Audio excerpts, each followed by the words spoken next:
Musyawarah Nasional Luar Biasa Golkar semakin mendekati waktu pemilihan ketua umum. Peta kekuatan calon ketua semakin terlihat dari sejumlah dinamika yang terjadi di tingkat pemilik suara dan juga di calon ketua umum. Mampukah Cak Ketum berebut dukungan pemilik suara di tengah isu dukungan kuat dua orang dekat istana di arena Munaslup? Kita langsung bergabung bersama rekan kami, Rifai Pamone, langsung dari arena Munaslup di Nusa Dua, Bali.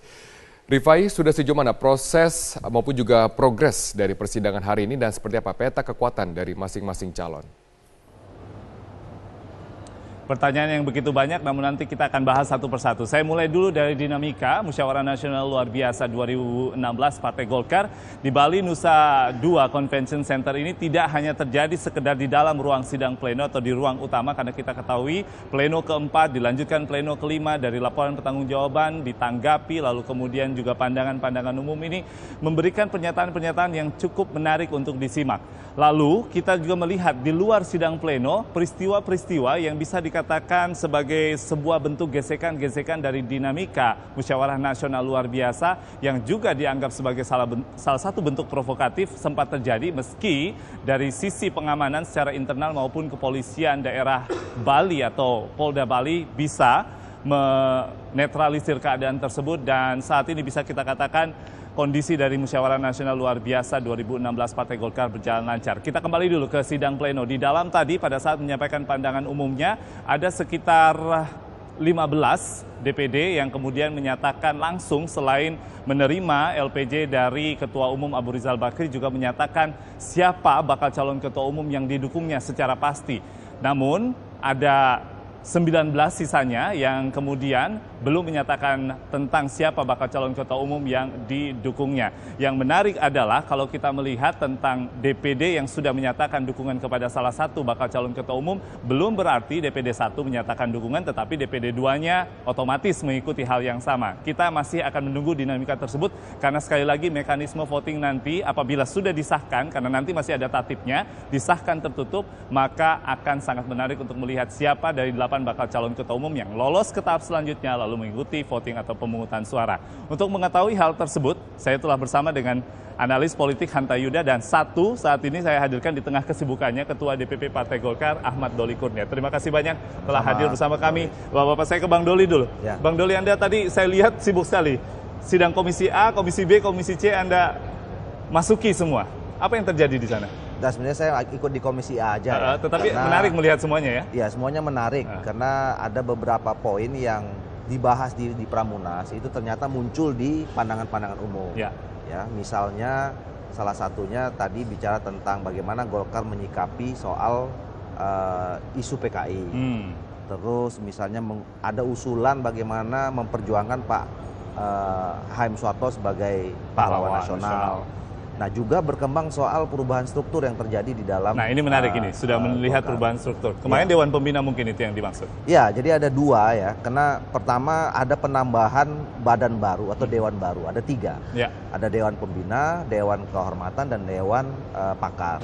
Ya. Kemudian yang kedua ada perubahan struktur yang agak radikal. Pertama, tidak pernah ada dulu dalam ADRT pembatasan jumlah pengurus harian maupun pleno, baik di DPP sampai ke tingkat kecamatan. Saat ini dibatasi. Ini sekarang diatur. Oh. Ya, jadi jumlah pengurus harian itu 45 di DPP, plenonya 117. Okay. Terus kemudian yang tadinya ada wakil ketua umum sekarang tidak ada wakil ketua umum. Semakin ramping. Semakin ramping. Jadi ada koordinator bidang, tetap ada 3. Ya, tapi tadi dari Papua juga mengusulkan ada tambahan 1 korbit, yaitu korbit otonomi khusus dan perbatasan. Baiklah, sangat dinamis Bang Doli. Tentunya ini masih akan dibawa lagi ke pleno untuk disahkan kemudian, lalu nanti masuk ke mekanisme pemilihan ketua umum. Ya. Sebelum Anda menanggapi itu, saya ke analis politik dulu. Bang Hanta Yuda, kalau Anda melihat secara makro apa yang terjadi, tadi saya sampaikan di luar dan di dalam sama hangatnya. Ya, memang sangat dinamis ya, karena Golkar ini kan ada berbagai macam unsur di sana, ada ormas dan sebagainya. Jadi dinamika yang di luar itu juga sebenarnya tidak selalu terlalu substansial di dinamika pemilihan calon ketua umum, tapi soal dualisme, soal sejak kemarin sebenarnya ke ormas-ormas yang kepesertaan dan sebagainya. Ya, kepesertaan dan sebagainya. Itu kita anggap dinamika. Mudah-mudahan tidak mengganggu proses dan kualitas demokrasi prosedural di Munaslup ini. Tidak terjadi deadlock lah minimal. Ya, mudah-mudahan tidak. Karena sekarang sudah dimisioner, tidak ada lagi ketua umum Partai Golkar, tidak lagi. Sekarang forum Munaslup itu dipegang oleh pimpinan sidang Pak Nurdin Halid dan kawan-kawan. Kalau terjadi apa-apa, kira-kira gitu untuk Golkar. Nah, untuk yang dinamika yang lainnya, seperti tadi Mas Doli katakan, masih dinamis ya, masih ada perbedaan yang saya lihat cukup tajam di dalam tadi. Ada yang menginginkan segera disahkan saja karena sudah ada pramunas, sudah ada komisi dan sebagainya. Tapi kelompok yang lainnya, tapi pertanyaan udah kelihatan. Jadi kira-kira akan mendukung caketum mana, ingin segera pada pemilihan, kira-kira gitu. Yang lebih pengen terbuka, kira-kira begitu.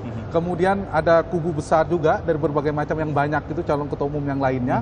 Kalau saya sebut yang tadi Setia Novanto mungkin arahnya, yang ini yang lain-lainnya itu lebih pada menginginkan ada pembahasan lagi, ada komisi, karena Pramunas itu bukan bagian dari proses di Munaslup kali ini, sehingga ada komisi-komisi, ada poin-poin krusial yang tadi disampaikan oleh Bang Doli soal posisi Ketua Dewan Pembina. Saya lihat draftnya itu memang tidak terjadi selama era reformasi, tidak ada posisi Dewan Bin ini. Dia memiliki kewenangan cukup kuat menentukan hal-hal strategis di Partai Golkar, bahkan penentuan keputusan tentang capres-cawapres Partai Golkar itu harus dibahas bersama. Bahkan kalau dulu bisa membekukan partai ya? Ya, antara Dewan Bin dengan ketua umum.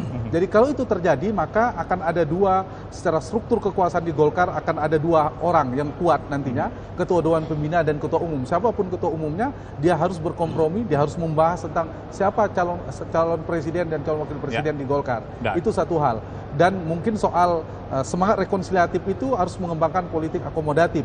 Nah, ada problem menurut saya ketika strukturnya itu waketumnya apalagi kabarnya dihilangkan. Padahal kalau itu misalnya Golkar menomor duakan soal proses yang ramping sebagainya, rekonsiliatif yang lebih dikedepankan, waketum harus 6 mestinya, karena yang tidak lolos bisa berada di sana. Ditambah nanti yang lebih seru adalah peta konstelasi calon ketua umum. Nah, itu saja langsung. Bagaimana kalau kita ke sana? Kalau menurut Anda analisanya seperti apa? Kalau kemarin kita katakan sudah mulai mencair dalam beberapa dialog di berbagai program. Anda mengatakan begitu. Setelah 7-1 sudah mulai mencair karena sama-sama tertutup atau diputuskan tertutup.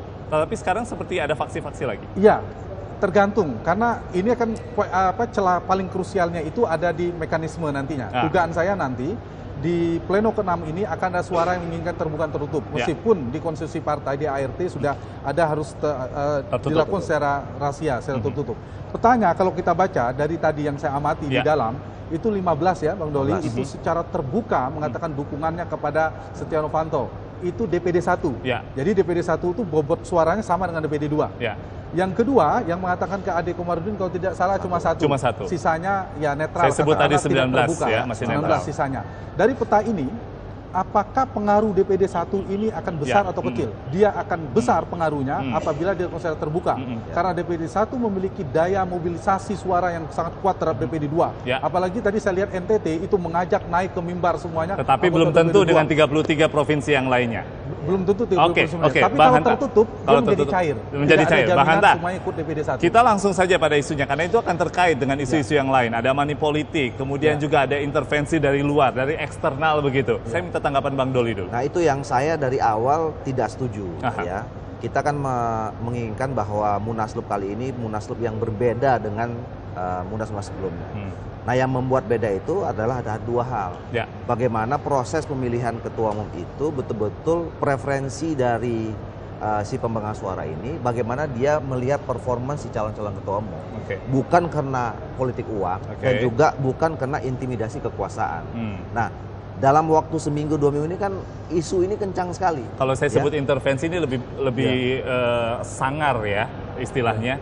Intimidasi kekuasaan. Jadi ada, ya memang mereka itu adalah kader-kader Partai Golkar yang sekarang berada di dalam pemerintahan. Tapi kan kita waktu itu sudah dengar dalam pidato pembukaan Pak Jokowi mengatakan bahwa dia tidak mendukung siapapun gitu. Walaupun dia mengatakan wajar saja Pak Luhut, Pak JK itu adalah kader Golkar. Nah, tapi apakah memang pola-pola lama seperti itu mau kita ulangi lagi gitu kan? Nah, ini kan kasihan si pemegang suara ini kan. Kenapa saya katakan intimidasi? Mereka tuh sangat terganggu akhirnya karena dipakai alat-alat atau perangkat-perangkat dalam tanda pemerintahan lah ya, eksekutif untuk mempengaruhi pilihan mereka.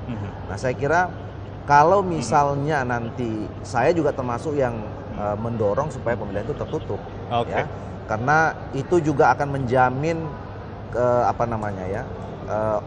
otentisitas. Tetapi apakah tidak bisa, sepertinya Golkar belum bisa terlepas dari itu karena banyak kader, banyak pemegang hak suara, 560 Bang Hanta.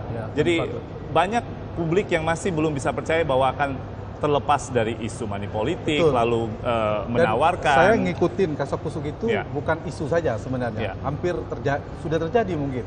Saya sempat berdiskusi dengan beberapa secara informal dengan orang-orang penting, elit-elit Golkar, ketua komite etik, seterusnya. Meskipun sulit dibuktikan, tetapi itu terjadi semua. Saya pada titik gini saja untuk memberi masukan pada Golkar, cara yang paling mujarab dalam situasi tinggal hitungan jam ini untuk meminimalisir pengaruh politik uang maupun intervensi politik dalam bentuk hukum apapun dari kekuasaan dan orang atau aktor yang berada di kekuasaan adalah dilakukan secara tertutup, sehingga itu menjadi alat untuk memblok semua kemungkinan-kemungkinan itu. Kalau dilakukan terbuka, komitmen itu bisa terkonfirmasi. Itu cara untuk Bang Doli sementara adalah solusinya tertutup. Tapi kita masih lihat dinamikanya. Terima kasih banyak telah bergabung di MHI. Untuk sementara saya kembalikan dulu ke Robert Haryanto. Silakan. Baik, terima kasih Rifai Pamone atas informasi Anda langsung dari Nusa Dua Bali.